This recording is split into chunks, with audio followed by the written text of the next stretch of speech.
All right, so in this video, I'm going to show you the true cost of buying a new phone. Maybe you just saw the new iPhone 11 just came out recently, and you're thinking, should I make this purchase? Should I spend about $1,000 on this phone? Is it a good financial decision? And what's the true cost of buying a phone? And I think a lot of people overlook this. They say, well, if the new phone is, say, $1,000, they walk into the store with $1,000, they buy the phone, and that's their cost. They're $1,000 out, but they have a new phone. But there's really a lot more to it than that. And I think you're going to find some value in this video about the true cost of buying items, not just phones. This applies to many other things in life. So if you find any value in this video, make sure you drop a like, subscribe to the channel if you haven't done so already, and let's get started. I think a lot of Americans are struggling with their finances. And before we talk about the specifics about phones, we need to understand that we have a spending problem in America. This is just the average amount of debt that Americans have by age. And you can see that mid-age, people are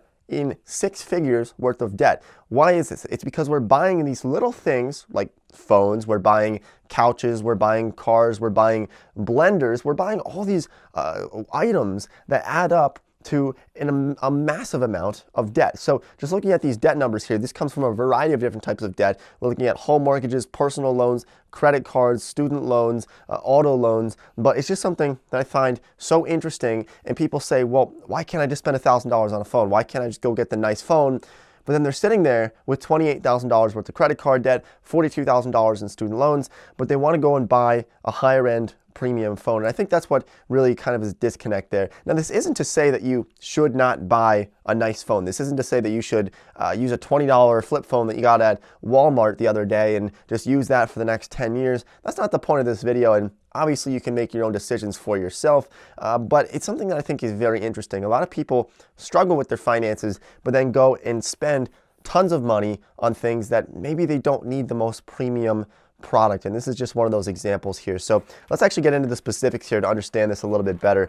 But essentially, so what I did is I laid out these two different types of phones. So we have the new iPhone, and then we have what we call a budget phone. Now, if you're wondering what the hell a budget phone is, I'll tell you what it is. It's something that I've been using my entire life, and it's just a phone that you can get for much cheaper. You can get them at Walmart, you can get them at a variety of other stores, but what we did here is we averaged out the cost of a phone, saying that if you get the new iPhone, it might be $1,000, maybe you'll have it for 2 years, and then it breaks, you drop it, it cracks, but you might have a 2-year turnover on a phone, right? So average it out to about $500 per year for the new iPhone or the new top of the line phone from Samsung or Google or some other different types of phone manufacturers, okay? So $500 per year versus $100 per year. From these budget phones you can get at Walmart, you can get them at a variety of stores that maybe every 2 years you spend $200 on a phone.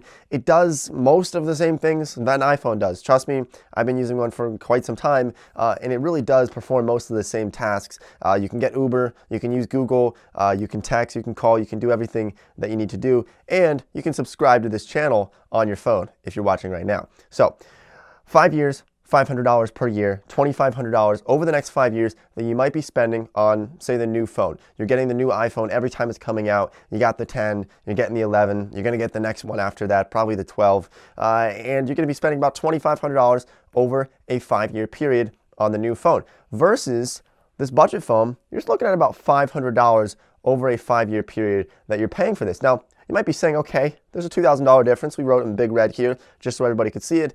That's still not that much money. It certainly is a pretty big difference, but $2,000 over 5 years to have a premium phone versus a budget phone, what's the big difference and what's the big deal here? I don't really see that. Maybe $2,000, that might be a month's pay, that might be a few weeks' pay for yourself, for the average American, but it still doesn't really seem like that much of a difference. What's the catch? And this is what I'm going to show you right here that I think some people are going to find very interesting, and you need to take this into consideration every time you're making a purchase and making a financial decision in your life. And it's 2 words, it's opportunity cost. So opportunity cost is something that everyone should take into consideration every time that they're making a purchase or a financial decision in their life. So looking at this right here, we're going to explain this, but opportunity cost is essentially looking at the next best option that's available to you. So with this $2,000 that you saved, you could take this money and you could go buy ice cream every day for the next couple of years, and you'll probably be pretty happy, and that could be a great option. But what if you took that money And instead of buying ice cream or buying a bigger TV that you save the money from your phone so you could buy something else, what if you took this $2,000, you invested it into a variety of different things? Maybe you look at the stock market, maybe you think about bonds, CDs, mutual funds, real estate, or your own business. Now, look, I'm not a financial advisor. You can make your own decisions on that, and different investments are going to net different returns.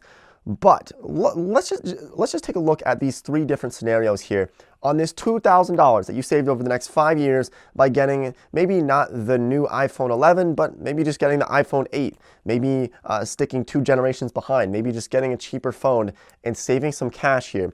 This little $2,000 that you saved, at a 5% growth rate, 40 years, you're looking at about $14,000. No extra contributions, nothing else. $2,000 to $14,000 simply by netting a 5% return. Maybe it's in the stock market, maybe it's in real estate, maybe it's in some other type of investment at a 10% growth rate, which is what the stock market has been averaging historically, not including inflation. 10% growth rate, looking at about a $90,000. We're almost at $100,000 from a $2,000 investment. So that is quite a jump there from just a small, tiny little decision to not buy the new phones. And then at a 15% growth rate, which most people, it's going to be difficult to get this unless you're quite adamant about this. So a lot of people achieve 15% or more growth rates by starting their own business, by being very adamant about investing. Maybe they have their own real estate investments. Maybe they are in the stock market and they are very, very intelligent people, or they're very lucky, but in most cases you're going to be intelligent. If you're netting 15% per year over the next 40 years, you're looking at $500,000.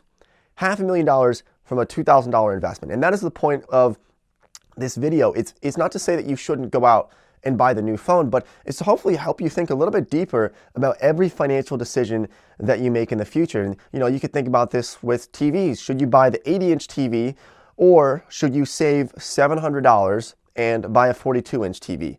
That $700 saved, run the numbers on this and think about the future potential value of that money. Even if you want to be conservative, say 5% growth rate, say 3% growth rate, run those numbers over 10, 20, 30, 40 years and see how much money this is really going to cost you in future dollars. That's how I like to think about every purchase that I make in my life. And hey, you don't have to be a Scrooge about it. You don't have to cut yourself off and just budget and save all of your money and be a Scrooge. You don't have to do that. Obviously, spend money. You're not going to take it to the grave with you.